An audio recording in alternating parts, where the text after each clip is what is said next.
Ethan Allen was born in 1738 in rural Litchfield, Connecticut.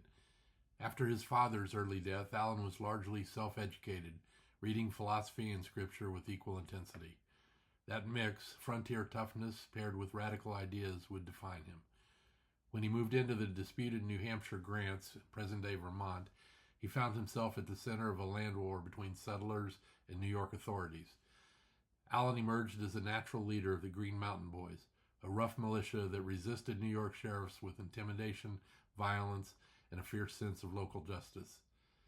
When the American Revolution broke out in 1775, alongside Benedict Arnold, he led a surprise dawn assault on Fort Ticonderoga, capturing the British garrison without firing a shot. Allen famously demanded the fort in the name of the Great Jehovah and the Continental Congress. The cannons taken there later helped force the British evacuation of Boston. But Allen was never comfortable within formal command structures. He held no regular Continental Army commission and often clashed with more disciplined officers. In 1775, acting without authorization, he attempted to seize Montreal.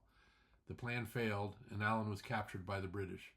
For nearly 3 years, he endured imprisonment, shipped between British ships and jails, sometimes treated brutally, sometimes courted as a potential defector.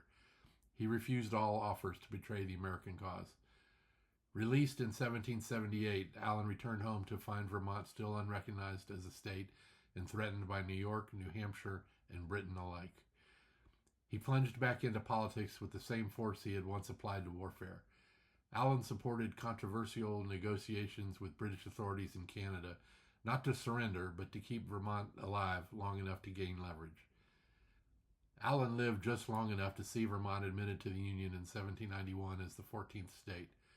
He died 2 years later in 1793, having never been a polished statesman or a conventional patriot. Instead, Ethan Allen embodied the Revolution's raw edge, a man who believed liberty was not granted by institutions, but seized by people willing to fight, defy, and endure.